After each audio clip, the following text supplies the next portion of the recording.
comenzar nuestra cátedra esta noche, para preparar el ambiente. Después haremos algunas curaciones y posteriormente la unción gnóstica. Ante todo, considero que es necesario cambiar, que debemos salir del estado en que nos encontramos, que urge una transformación total y definitiva. Indubitablemente, ningún cambio se procesa sin un shock especial.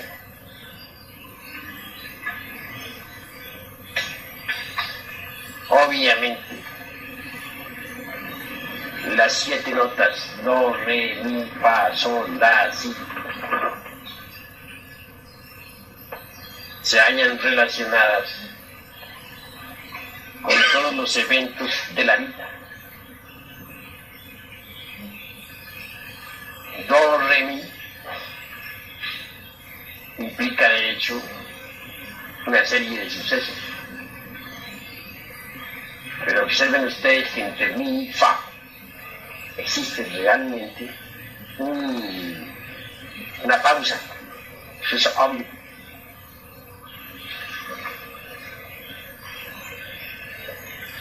Así pues, fa, sol, la son las notas subsiguientes. Entre la y si hay otra pausa.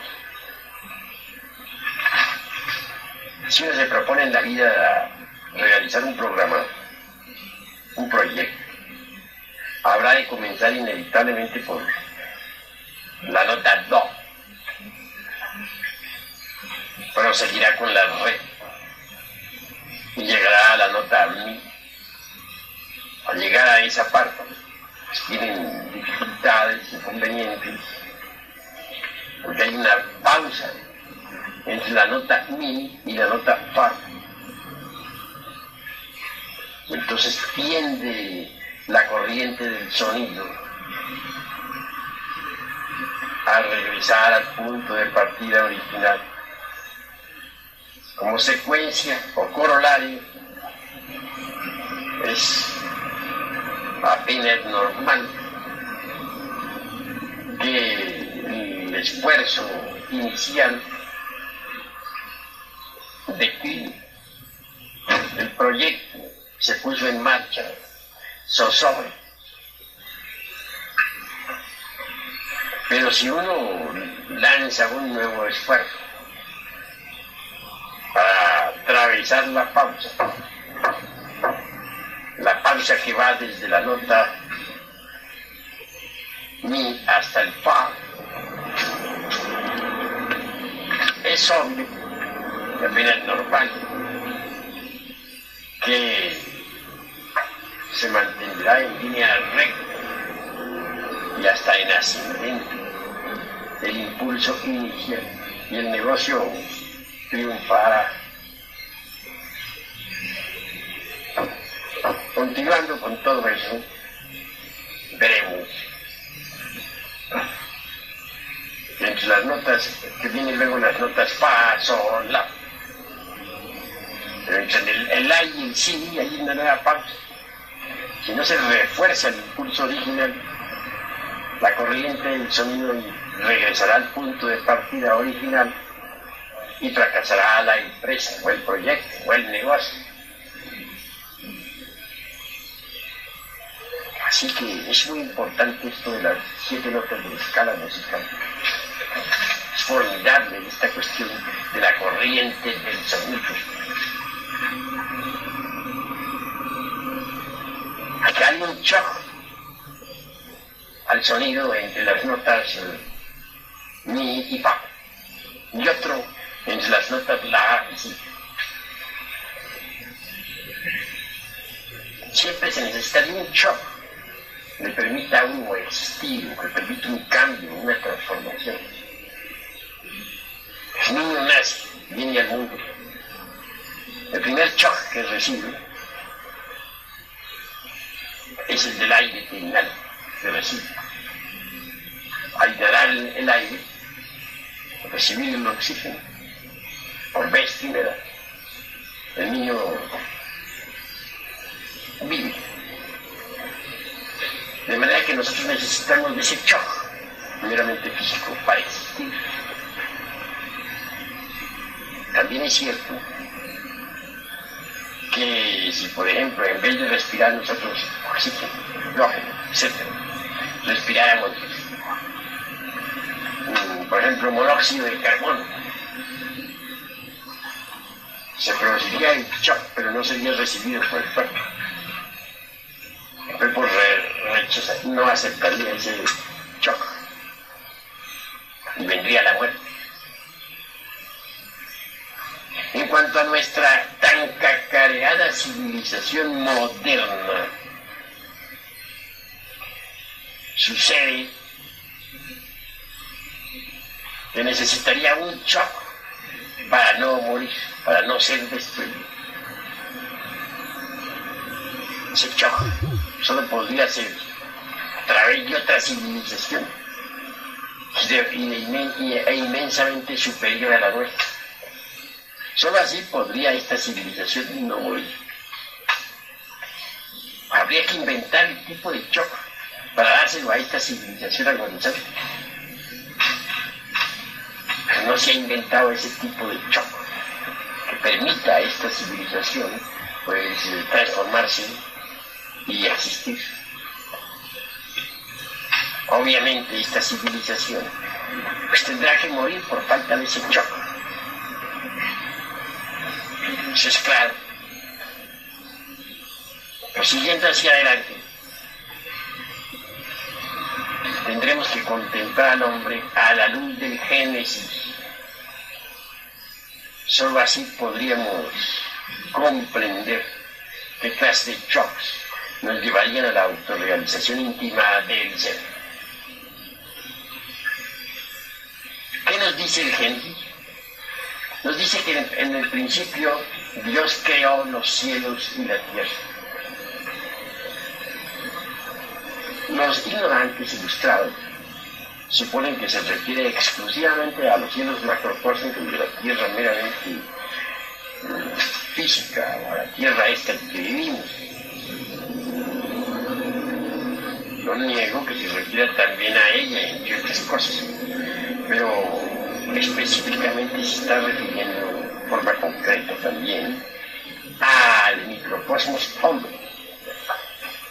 Los cielos son los estados de conciencia dentro de nosotros mismos, dentro del hombre mismo, en niveles superiores del ser. En cuanto a la tierra, es el cuerpo físico del hombre, la tierra filosófica, citada por los alquimistas medievales, la tierra filosófica. Así que en el principio Dios creó los cielos y la tierra, estados de conciencia superior en el hombre, y la tierra, el cuerpo físico. El Génesis añade que la tierra estaba desordenada y vacía, y que el Espíritu de Dios se movía sobre la faz de las aguas. Y se está haciendo alusión aquí al hombre ignorante, simplemente al bípedo tricerebrado o tricentrado, equivocadamente llamado hombre, al animal intelectual, que es tierra desordenada y vacía, que tiene su mente en el más completo desorden. Es un verdadero caos. Únicamente cree en lo que le informan los 5 sentidos, que vive en el mundo de las pasiones animales,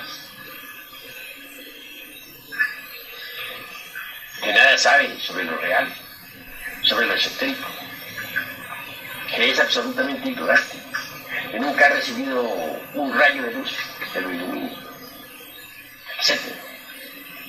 El hombre común y corriente, el hombre del mercado, el hombre de la plaza pública, el hombre vulgar de la tierra, citado por por uno de nuestros rituales gnósticos, creo que el de segundo grado, etc. Tipo sensual y grosero. Es el promedio de la vida humana, es el promedio de la vida hombre, el promedio de todos los millones de seres humanos o de humanoides que viven actualmente en el mundo. ¿Cómo salir de ese estado?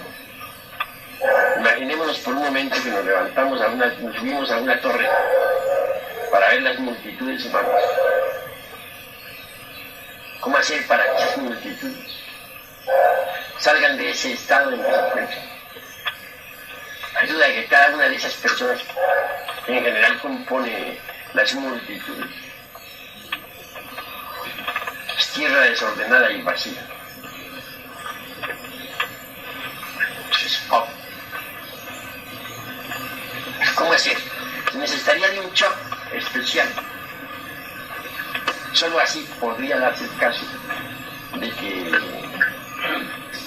hubiera un cambio. Es posible ese shock. El Génesis dice que creó Dios la luz, dijo hágase la luz fue que separó a la luz de las tinieblas.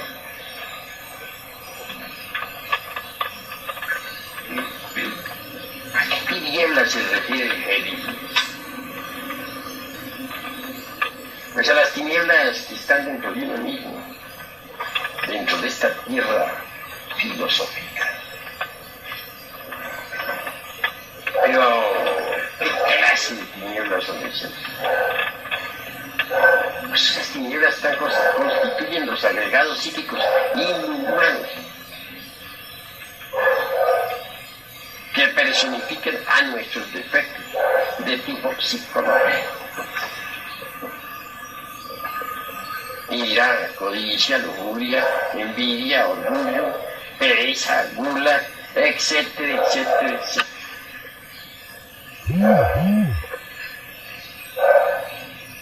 Bueno, he citado únicamente los 7 pecados capitales. Estos se multiplican por otros 7 y otros tantos más y más y son legión. Pensemos en lo que son los agregados psíquicos.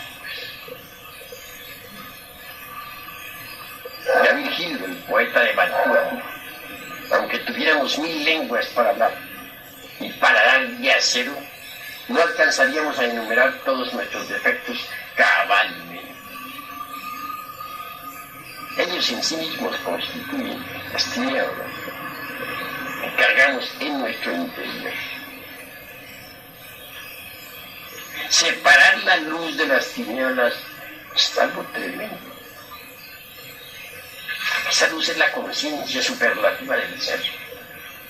Arrancársela a las tinieblas, es decir, desembotellar la conciencia, extraerla de entre cada agregado psíquico inhumano, de hecho implica terrible superesfuerzo que hay que realizar en uno mismo y dentro de uno mismo, aquí y ahora. Arrancarle la luz a las tinieblas significa destruir todos esos receptáculos dentro de los cuales está metida la esencia que es luz. Es integrar esos agregados, pulverizarlos, para que la luz esencial se haga libre. Eso es lo que se quiere decir con separar la luz de las tinieblas. Y a la luz llamó día, y a las tinieblas de la ignorancia y del error llamó noche. Eso hay que saberlo, ¿entiendes? Comprender.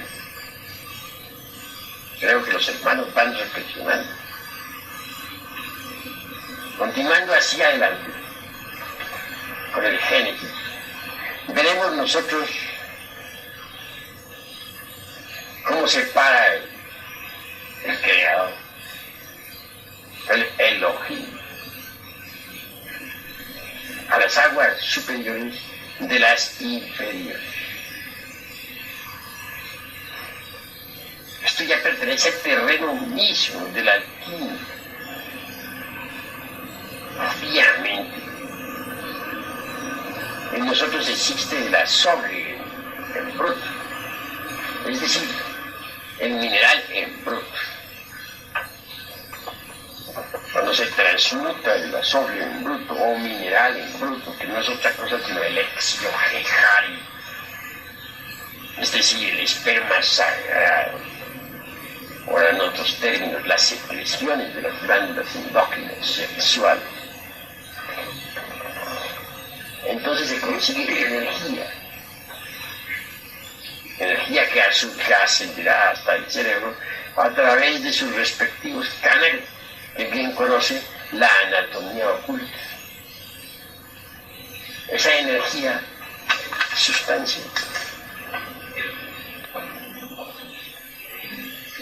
Tengo entendido que hemos llegado a un monismo en que energía y masa ya no se diferencian, porque esa energía creadora del tercer logos es sustancia a la vez. Sustancia que sube por los canales espermáticos hasta el cerebro. Esa sustancia, energía, indubitablemente es el alma metálica del esperma sagrado, del exiohejari.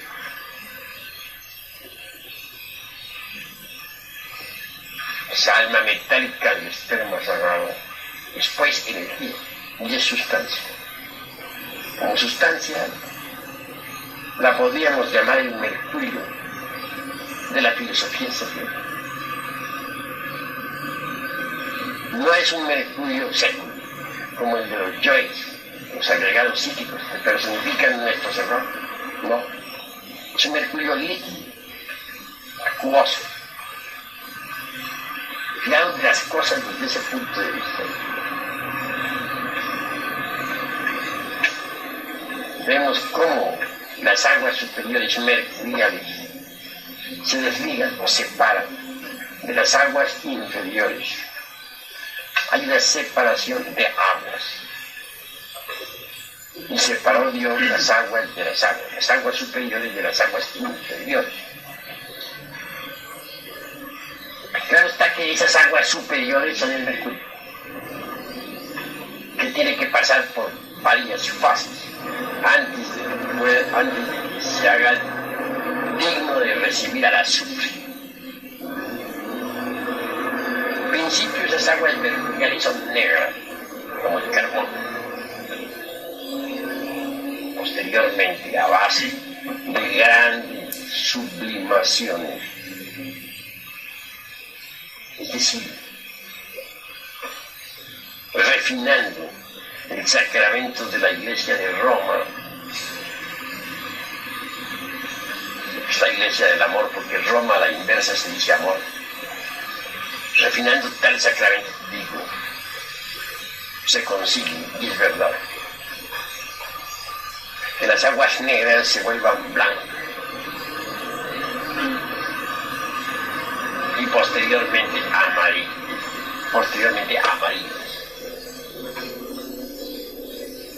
En la alquimia hay animales que alegorizan estas fases del mercurio. Se dice que en principio el mercurio es negro, está representado por el cuervo negro, que después se vuelve blanco y está representado por la paloma blanca.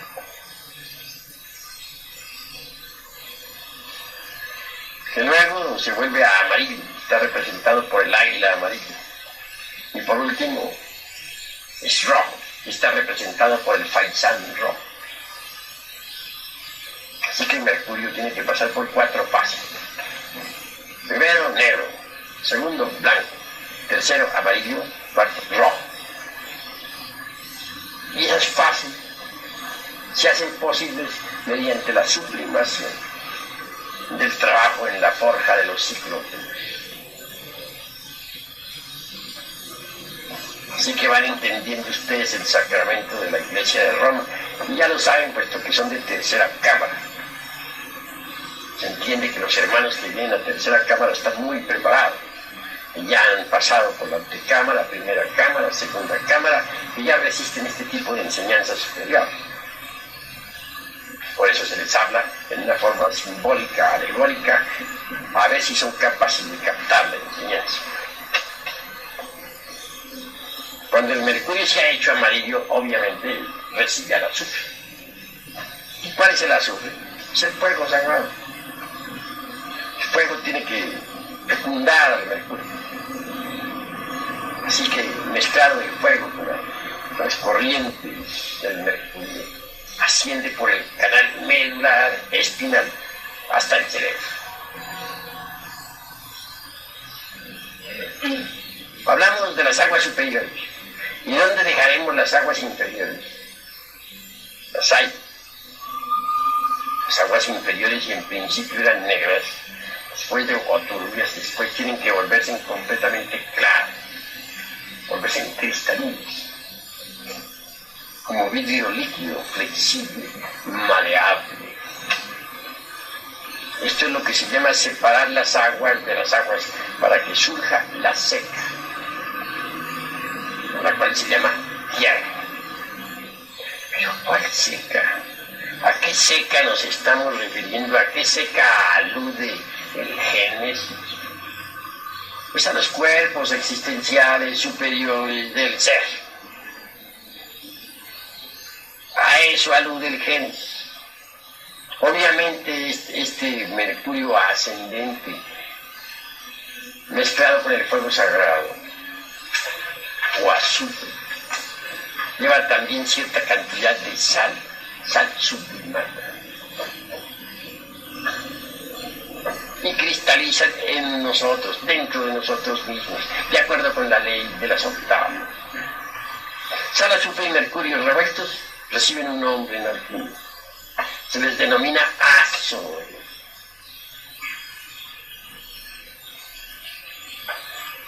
Bueno, ese azoe en general cristalizará dentro de nosotros de acuerdo con la ley de las octavas. En una octava superior cristalizará en nosotros, convirtiéndose en el cuerpo astral. Y esa cristalización también se verifica o realiza de acuerdo con la ley del cielo, con la ley del eterno Heptaparaparchina, de acuerdo con las 7 notas musicales, do, re, mi, fa, sol, la, si. En una segunda octava viene a cristalizar con esas mismas notas de la escala, la sal, el azufre y el mercurio, y en el cuerpo de la mente.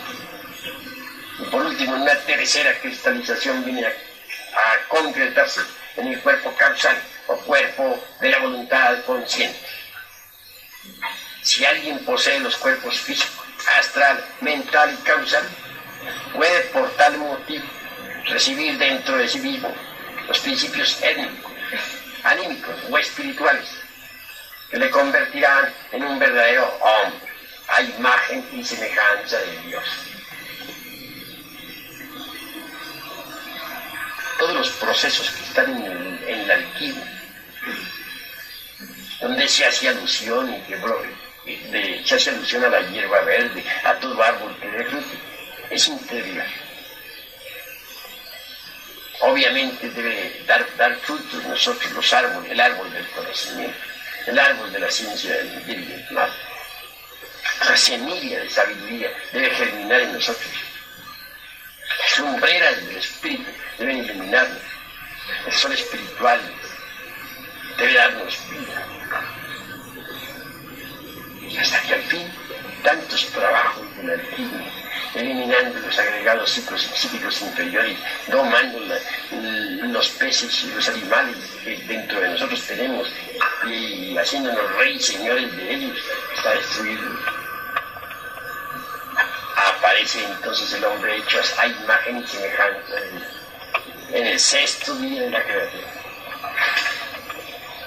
Pero todavía no es por tal motivo el hombre viviente. El hombre del sexto día está hecho únicamente a imagen y semejanza de Dios, pero no es el hombre viviente. El hombre viviente es el hombre del séptimo día. Ese sí es el hombre viviente. El hombre que se ha integrado con la divinidad. El superhombre. El maestro resurrecto. A ese alude tácitamente, claro, el Génesis.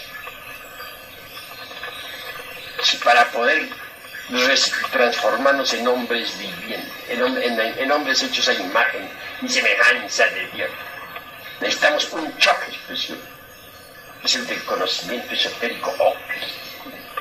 Obviamente, para convertirnos en hombres vivientes necesitaremos de un tercer choque especial. Concretemos. Para que exista el hombre físico se necesita un shock físico, es el aire que se respira en el momento del nacer. Para que exista el hombre hecho imagen y semejanza de Dios, se necesita otro shock. Está definido con aquellas palabras que dice: dijo Dios, hágase la luz fue, y separó a la luz de las tinieblas. El hombre ignorante necesita de un choque especial. Necesita de alguien que le lleve el conocimiento. Necesita de alguien que le lleve la enseñanza. Necesita recibir las luces del esoterismo. Eso produce en él un choque especial. Y solo ese choque especial puede transformarlo más tarde. Puede convertirlo, dijéramos, en lo que se llama el hombre hecho a imagen y semejanza de Dios, en el sexto día. En el séptimo día ya cambian las cosas. Para llegar a ser hombre viviente, el hombre del séptimo día, se necesita otro choque, de tipo muy especial. Un hombre del sexto día es un hombre hecho a imagen y semejanza del Eterno, pero no un hombre viviente todavía. Se necesita de un tercer shock para convertirse en hombre viviente. Es un hombre del sexto día, hecho a imagen y semejanza del Eterno. Quiere convertirse en hombre viviente, debe hacerse el resurrecto. No podría hacerse el resurrecto sin un choque especial. Necesita descenderse, bajar a los mundos infiernos, a la novena esfera, a desintegrar los demonios de la luna negra. Ya les he explicado muchas veces a ustedes que hay dos clases, que la luna psicológica tiene dos caras, la que se ve y la que no se ve, así como la luna visible tiene dos caras, la que se ve y la oculta que está del otro lado. Así también tengo que decirles que la luna psicológica dentro de nosotros mismos tiene dos caras, la que se ve, es decir, aquellos defectos que resaltan a simple vista, y la que no se ve, la oculta, la escondida. Muchos santos que progresaron demasiado quedaron estancados cuando creyeron que ya habían acabado con el ego. Sí, habían destruido muchos elementos inhumanos de la parte visible de la luna psicológica, mas no habían desintegrado los elementos inhumanos de la cara oculta de la luna psicológica. Se absorbieron en el nirvana o en el Mahaparanirvana, convencidos de que los elementos indeseables de sus psiquis habían sido desintegrados, pulverizados. Más tarde se dieron cuenta de que no habían llegado todavía a la meta, de que quedaban muchos elementos indeseables en la parte oculta de la luna psicológica. Y vieron entonces de retornar al trabajo esotérico. Así, mis queridos hermanos, les puedo ir entendiendo que mientras uno no haya eliminado los elementos indeseables de sus psiquis, obviamente va mal. Quienes piensan que se puede progresar sin eliminar los elementos indeseables de su psique están equivocados, totalmente equivocados. El hombre, hecho a imagen y semejanza del eterno Dios viviente, que creó el cielo y las cosas que él ve, la tierra y todo lo que existe, tiene forzosamente que recibir un shock especial, si es que en verdad quiere convertirse en hombre viviente. Ese shock no sería factible si no se bajara a la novena esfera. Allí es posible ese shock. Solo allí se puede recibir ese shock tan especial. Y recibiéndolo, solo allí sería factible desintegrar los elementos indeseables que en su interior quedan. Raros son los seres humanos que han llegado a esas alturas. Sin embargo, yo cumplo con mostrarles a ustedes el camino. Conduce a la liberación final. Este camino no es para los mentecatos. No es para las gentes que están embotelladas, dijéramos, entre los códigos de moral, escritas por tantos humanoides intelectuales. Es un camino difícil. A este camino se le llama el camino estrellado. Se le denomina así porque está simbolizado con 8 estrellas en el firmamento. Un camino lleno de peligros imprevistos. Un camino de angustia y dolor. Por ese camino anduvo Nicolás Flamel, el insigne alpinista medieval. Es el camino que conduce a Compostela. Hay que entender lo que es la palabra Compostela. Compo significa recibir. Estela significa estrella o estrella. Recibir la estrella. Para convertirse en hombre viviente hay que recibir la estrella de 6 puntas, es decir, el sello de Salomón. Esto está además debidamente documentado por el sepulcro del iniciado, que debe resplandecer. No olviden ustedes que la Madre Divina Kundalini es la que levanta los sepulcros de los iniciados. Cuando yo digo sepulcro de los iniciados, no me estoy refiriendo a sepulcros físicos, sino al sepulcro psicológico, en el cual deben de ser depositados los restos de los yoes muertos. Cuando el sepulcro resplandece, no queda un solo yo entre la sepultura. Entonces brilla la estrella. Hay que saberlo entender. El peregrino que va a Compostela, Nicolás Flamel,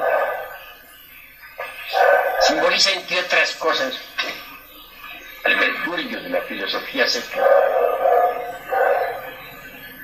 o al apóstol Santiago, el mayor. Obviamente los 12 apóstoles que habla la Biblia no son meramente 12 apóstoles históricos, como suponen los ignorantes ilustrados. No, esas 12 potestades están dentro del ser de uno. Son 12 partes autónomas y autoconscientes y hasta autoindependientes de nuestro propio ser individual particular. De esos 12 apóstoles, más interesante, no hay duda, es el de Santiago, el mayor. Y Santiago representa el mercurio de la filosofía secreta. Y el mercurio es el fundamento de la gran obra. Santiago es, dijéramos, el bendito patrón de la gran obra. Los 12 apóstoles existieron históricamente, no lo niego, pero ellos alegorizan o simbolizan a los 12 apóstoles que cada uno de nosotros lleva en su interior. No quiero decir que ya todos los aquí presentes hayan encarnado a los 12 apóstoles. Yo no llego hasta el máximo. No quiero exagerar la nota. Para poder encarnar a los 12, se necesita inevitablemente haber muerto en sí mismo, haber destruido el ego animal. Las 12 potestades, obviamente, fueron depositadas por el Salvador en el vientre de la Madre Divina Kundalini. De allí surgen las manifestaciones, entran en nuestro cuerpo físico. No se confunda a las 12 potestades con las 12 facultades. Ciertamente tenemos 12 facultades, o sea, 5 sentidos ordinarios y las 7 iglesias del Apocalipsis de San Juan. Esas 12 facultades no son las 12 potestades, pero sí se relacionan en una u otra forma con las 12 potestades. Sí, mis queridos hermanos, Santiago, por ejemplo, representa la gran obra. Sí, y las enseñanzas relacionadas con la gran obra vienen del Padre de todas las luces y llegan a la mente a través de Santiago, el apóstol. No pensemos en el Santiago histórico, repito, estoy hablando del Santiago particular de cada uno de nosotros. Dentro de nosotros están las 12 potestades, están los 24 ancianos, están los 4 que dije, los 4 elementos, etcétera, etcétera, etcétera. El ser de cada uno de nosotros parece un ejército de niños, de infantes. Cada una de las partes del ser goza de autonomía, autoconciencia, autoindependencia, que necesitamos nosotros perfeccionar. Cada una de las partes del ser, eso es real, eso es cierto y de toda verdad. Pero eso solamente es posible eliminando los elementos subjetivos de las percepciones. Perfeccionar la parte superior del ser es muy difícil. Quien logre perfeccionar la parte superior de su propio ser recibe el grado de Ismech. Son pocos los que llegan a esas alturas. Hemos de empezar, claro está, a crear dentro de nosotros mismos al hombre hecho a imagen y semejanza de Dios. Este hombre no podría surgir a la existencia sin un choque especial. Ese choque es el de la gnosis, es el de la luz. Lo va a sacar del estado caótico y lo va a convertir en un hombre autoconsciente. Pero si ahí nomás nos quedáramos, andaríamos mal. Necesitamos convertirnos en superhombres. Necesitamos crear, hacer surgir dentro de nosotros al hombre viviente del séptimo día. Para ello se necesita también de un choque de expresión que los ignorantes ilustrados no entienden. Cuando un iniciado es un hombre viviente, trata de convertirse, cuando un iniciado es un hombre hecho a imagen y semejanza del Eterno, trata de convertirse en un hombre viviente, no es entendido. Ahora se explicarán ustedes por qué motivo los 12 apóstoles son calumniados. Los calumnian los religiosos, los calumnian los sacerdotes del templo y los calumnian los ancianos. ¿Quiénes son los virtuosos? ¿Quiénes son los sacerdotes del templo? ¿Quiénes son los ancianos? Eso vale la pena reflexionar. Los escribas, los intelectuales, que están pegados a tantos códigos de moral podrida. Esos son los famosos virtuosos que contienen a los iniciados. ¿Quiénes son realmente los ancianos? Sencillamente las gentes muy juiciosas, muy llenas de experiencia. No entienden jamás a los iniciados. Por último, ¿quiénes son los sacerdotes? Las gentes de todas las religiones, de todos los cultos. De manera que los 12 santos, los 12 potestades, los 12 apóstoles suelen ser calumniados. Pero ellos marchan firmemente hacia donde deben marchar. Santiago el Mayor, el bendito patrón de la gran obra, firme va por el camino que lo lleva a Compostela.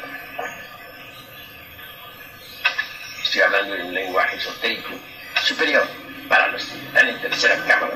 Entiendo que aquí no se va a admitir a ninguno que no esté preparado, ¿no? Aquí estoy hablando porque creo que están preparados, están en tercera cámara. Así que, mis queridos hermanos,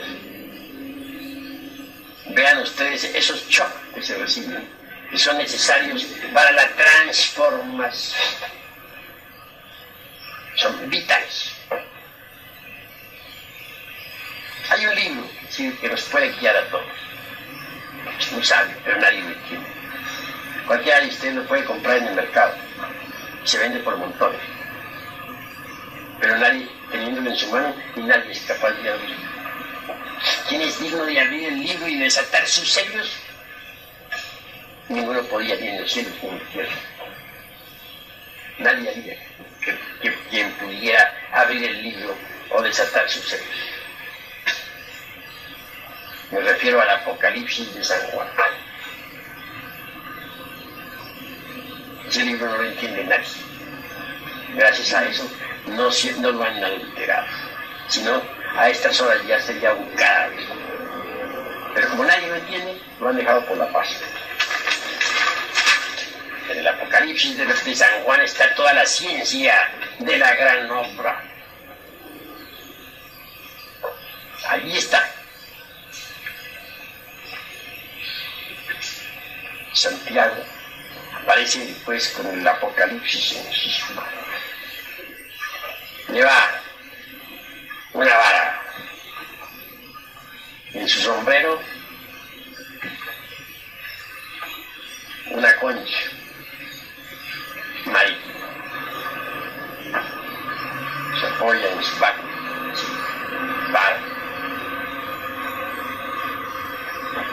Con la otra mano empuña el Apocalipsis enrollado, y en su sombrero luce pues la concha.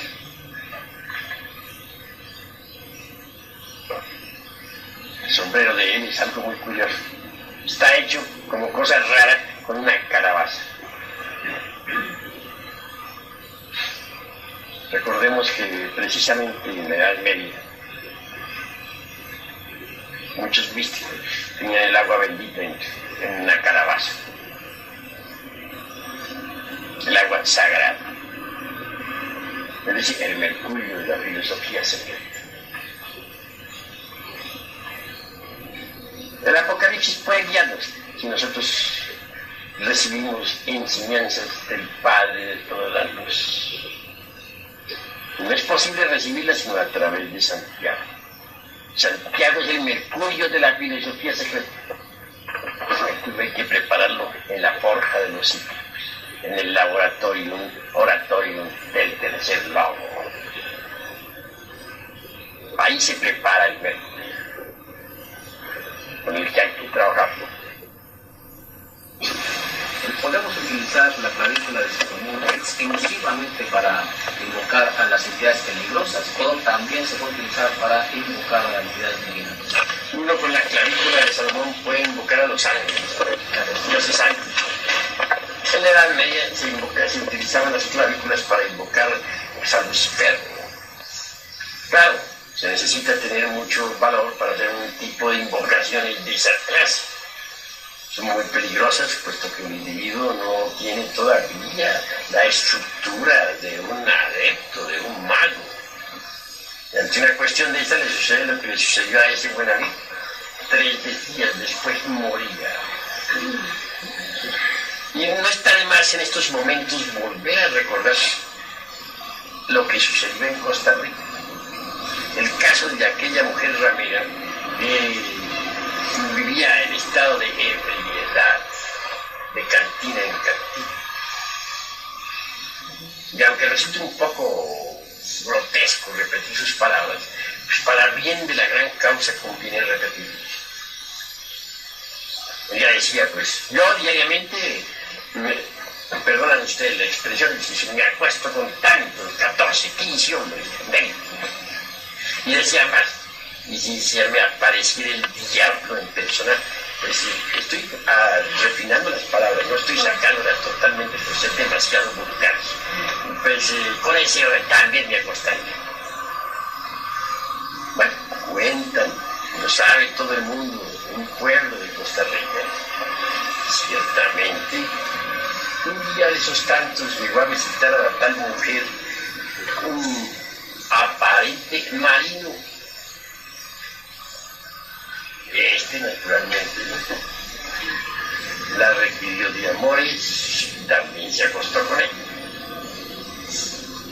Después de que aquella mujer, pues, hubo realizado el acto sexual, pues, marino en cuestión, se sentó en el umbral de la puerta de su horrible apartamento.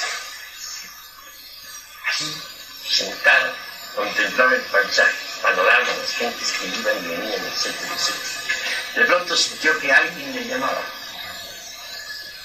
Era el marino. Le dice, tú no me conoces. ¿Crees que me conoces? Porque dormiste conmigo, pero estás equivocada. No me conoces. Vuelve a mirar hacia adentro para que me conozcas. Se la volvió a mirar y ve que ve a Lucifer convertido en un verdadero diablo,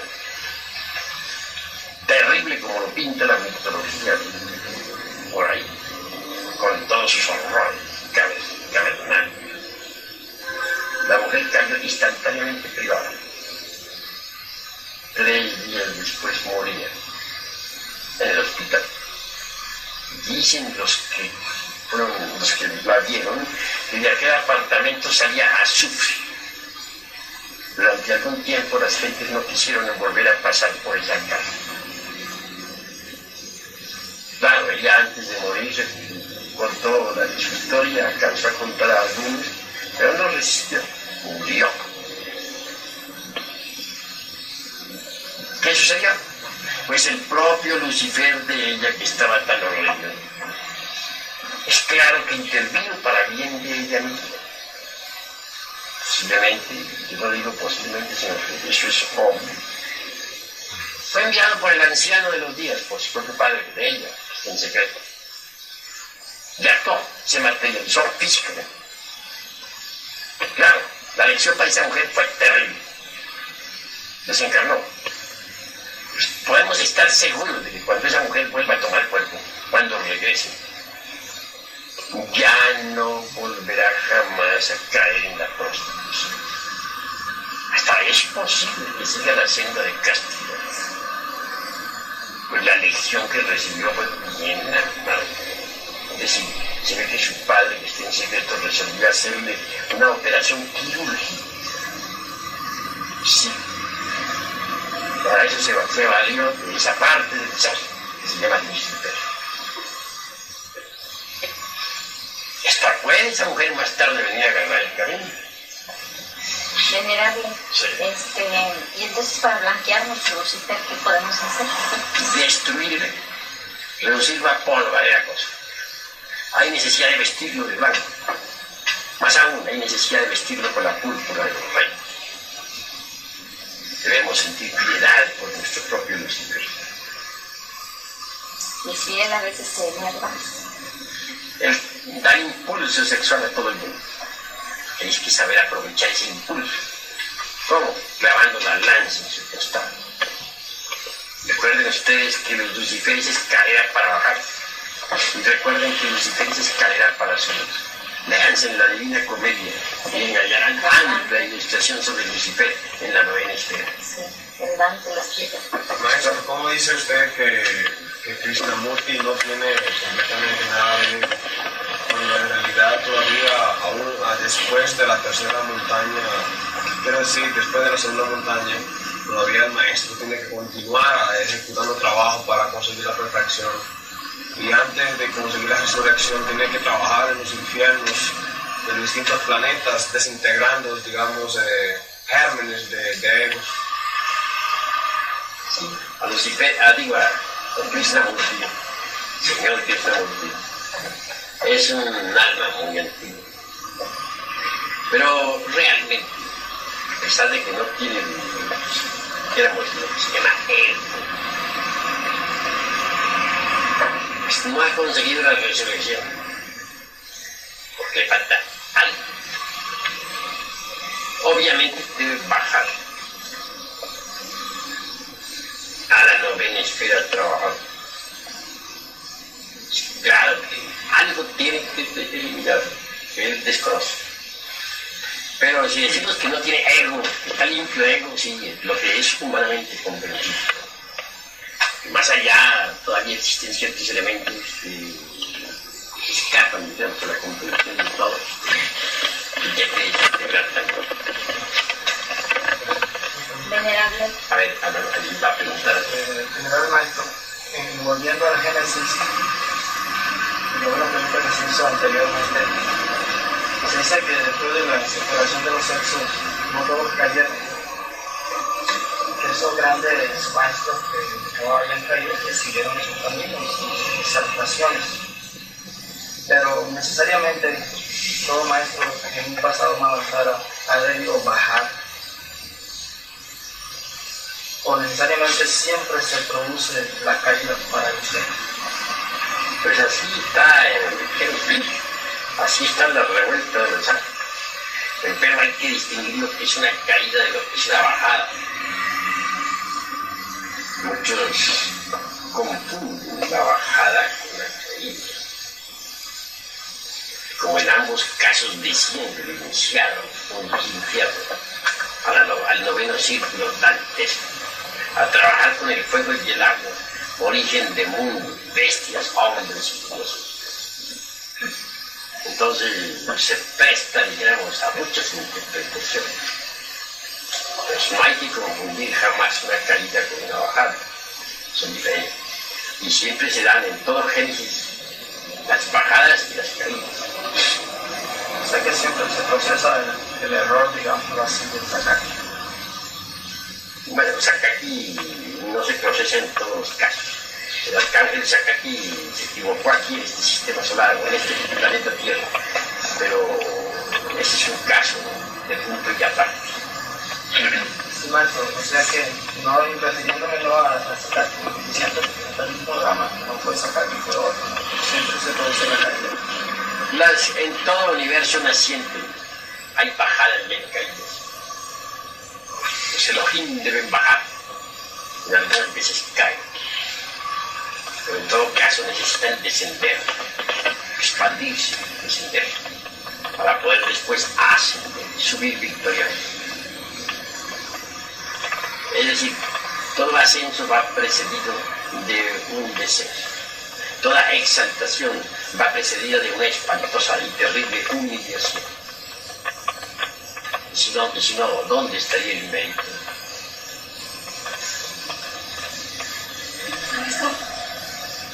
Cuando un maestro se sumerge en el supremo absoluto, se convierte en una heroína.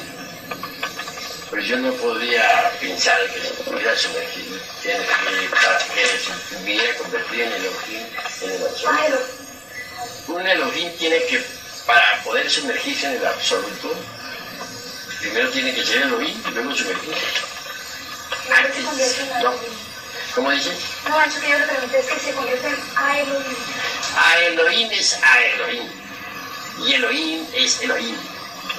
Elohim es el eterno Padre cósmico común, la infinitud que todo lo sustenta, el omnipoderoso, el absoluto inefable.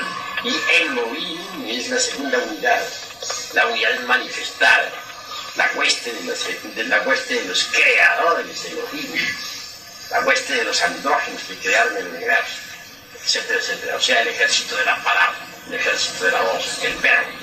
Indudablemente el Elohim, que se sumerge entre el seno del eterno Padre cósmico, el absoluto, recibe su verdadero nombre, que es el de Paramartasatya. Un Paramartasatya es algo inefable, algo imposible de comprender a simple vista.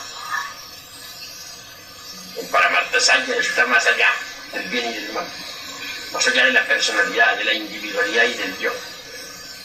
El Paramartasatya es transparente como el cristal, terriblemente divino. Son muy pocos los que logran convertirse en Paramartasatya. Maestro, volviendo al Lucifer, el Lucifer, como uno tiene que blanquearlo, ¿no? O sea, convertirlo en el brillante, ¿no? En un latón.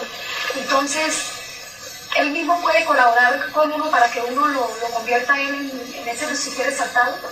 Pues para él colabora con la tentación. Si no, ¿de qué otra manera podría colaborar? Cuando la tentación es fuerte, pero el triunfo sobre la tentación es luz. Si uno vence la tentación, pues vence a Lucifer. Al vencerlo sobre por el mismo cuerpo de Lucifer, sobre las espaldas de él, triunfa uno, sube. Recuérdense ustedes que en la Divina Comedia del Dante Alighieri y Virgilio bajan por el cuerpo, por las costillas del Señor Lucifer, y suben por las costillas también del Señor Lucifer. Que Lucifer es escalera para bajar, Lucifer es escalera para subir. Si vencemos la tentación, subimos por las mismísimas espaldas de Lucifer, y eso es Lucifer. Él nos pone la tentación para que nosotros podamos subir. Vean ustedes a Cristo disfrazado como Lucifer. Cuán grandioso es Christus Lucifer. Cuán grandioso. Poniéndonos la escalera para que subamos. Venerable, dice usted que Krishnamurti ha envejecido, pero cuando el ave fénix resurgió de las cenizas, Krishnamurti montó en él y se elevó. Yo a Krishnamurti le falta algo. Le faltará, solamente Dios sabe que le falta. Yo digo que le falta bajar a los fondos. Bueno, ese es mi concepto. Otros pueden pensar diferente.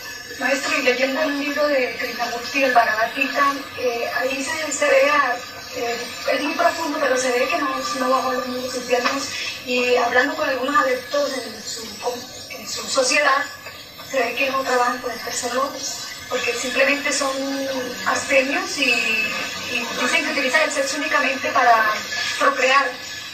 O sea que, y si ellos siguen su enseñanza, quiere decir que él no trabajó en ese aspecto. La obra del Bhagavad Gita es una obra muy sabia. Tiene dos caras, la pública y la secreta. La cara secreta, vemos nosotros perfectamente, para definir todos los trabajos de esotérico. Nos encontramos a Arjuna bajo la dirección de su dios interno, Krishna, peleando terriblemente contra sus parientes, lanza en mano en el campo de batalla. Esto no es otra cosa sino la lucha contra los agregados psíquicos inhumanos que todos en nuestro interior cargamos. Así pues que cuando se habla de la danza y todo eso hay que saber entender. Krishna indudablemente es un gran avatar.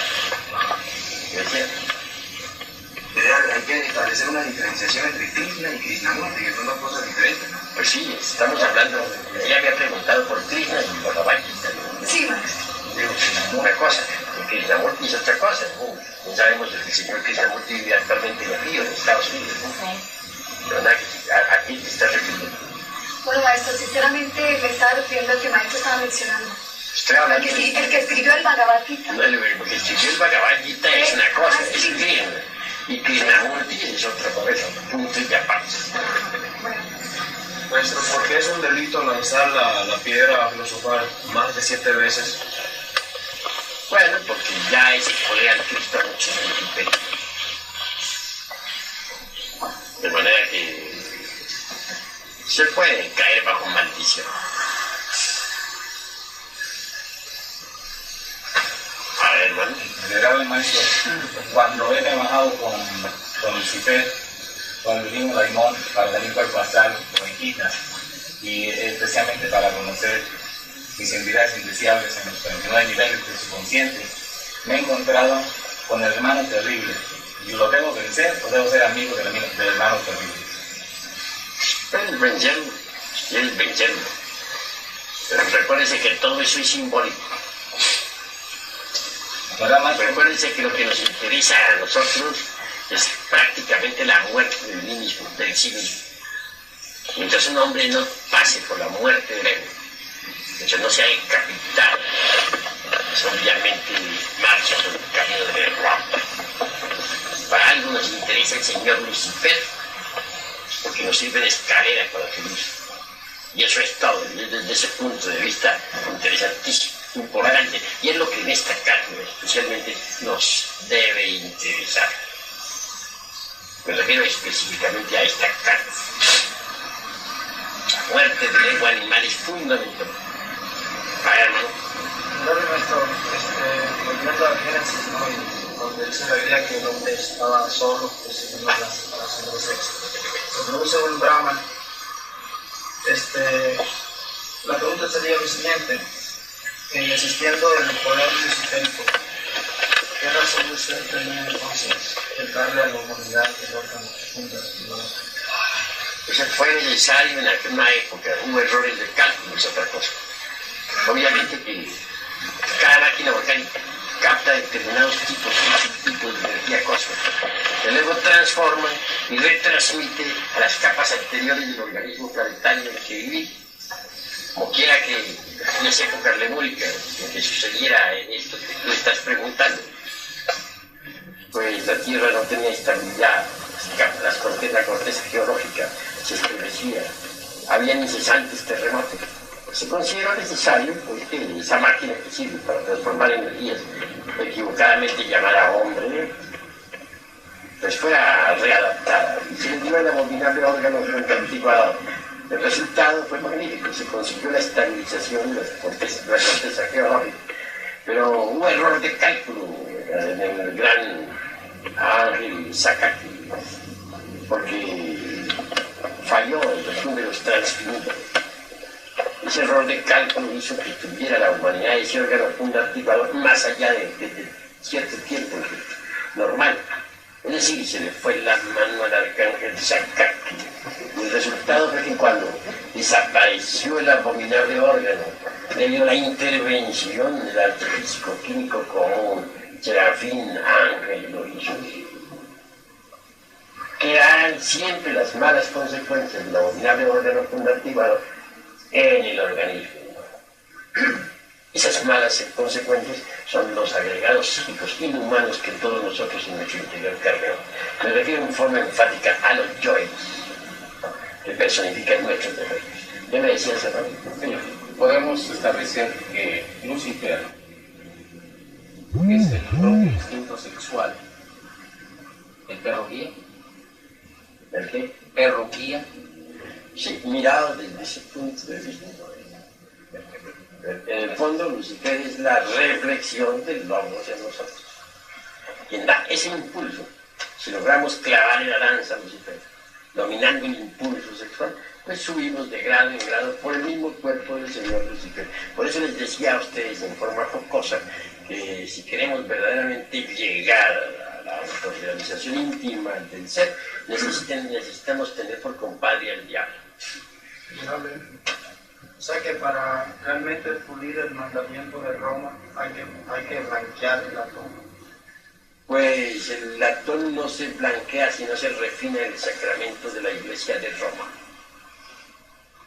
Se refina el sacramento de la Iglesia de Roma, se blanquea el latón.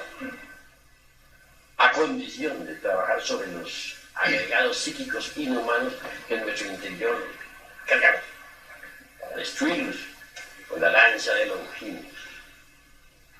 Maestro, sabemos que un maestro es, por decirlo así, rey de la naturaleza y de que los elementos, por ejemplo, como los gnomos y pigmeos de la tierra, le obedecen al maestro. ¿Cómo en tratar de arreglar ese problema que existía en las capas de la tierra no fue, digamos, no se pudo hacer por medio de órdenes de los inefables maestros, digamos, ordenarle a los gnomos y pigmeos que ejecutaran el trabajo?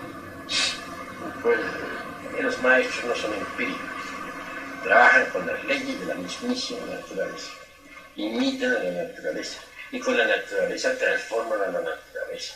Así está estipulado en Saint-Beuve, el gran alquimista medieval. Así que es indubitable que no se pueden quebrantar leyes. Hay que usar las mismas leyes para poder organizar la naturaleza. O sea, que eso hubiera sido casi como decir un salto que le hubiera dado a la naturaleza. Sería empírico lo que tú estás diciendo. Hay que trabajar de acuerdo con las reglas según arte. La naturaleza transforma a la naturaleza y obedece a la mismísima naturaleza. El alquimista tiene que saber imitar a la naturaleza si es que quiere triunfar. Por ejemplo, si alguien quiere crear los cuerpos existenciales superiores del ser, si no los tiene, pues tendrá que trabajar en la noche, en la novena esfera. No en el día, ¿por qué? Porque en el día los rayos solares extractivos son ellos perjudiciales para toda generación. Póngase unos huevos de gallina, por ejemplo, a la luz del sol, que la gallina los empolla, a ver si salen los polluelos. Pero si se coloca al nido de la gallina en las tinieblas, y allí saldrán los polluelos. Siempre hay que trabajar con las reglas mismísimas de la mismísima naturaleza.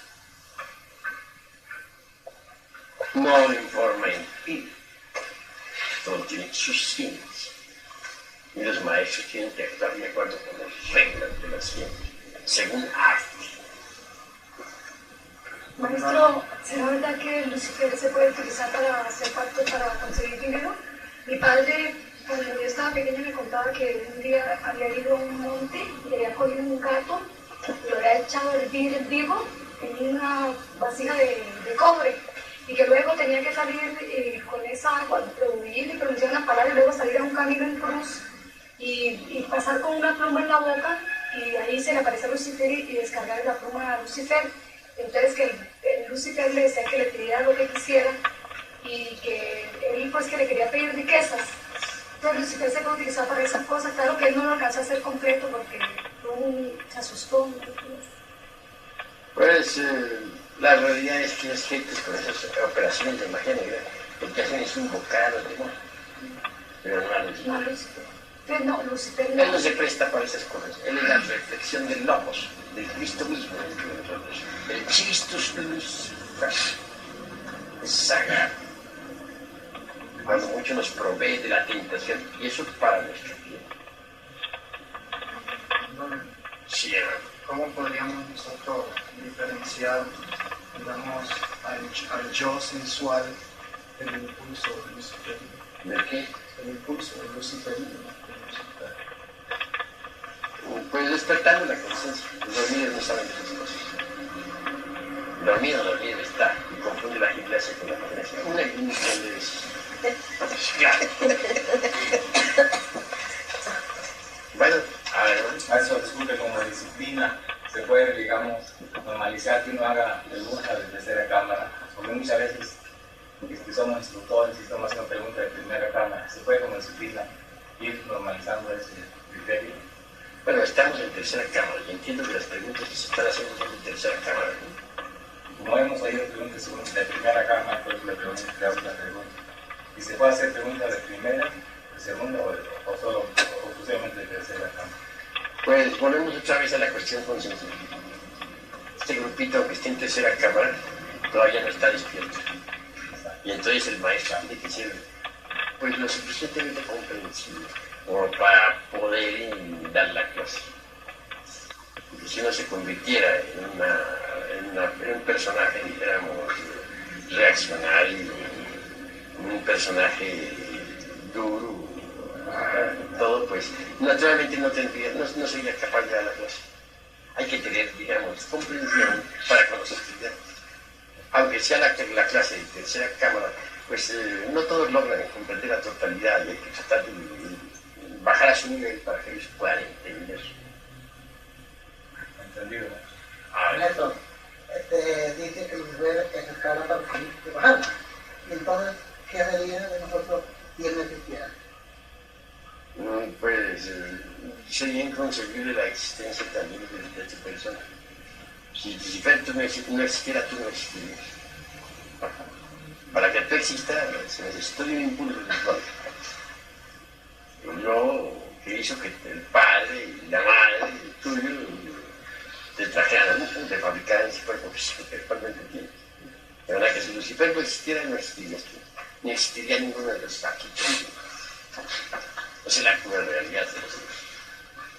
Pero Lucifer no es un individuo aparte, como ese diablo que ponen los curas allá, un tenedor enorme y gobernando el universo. No.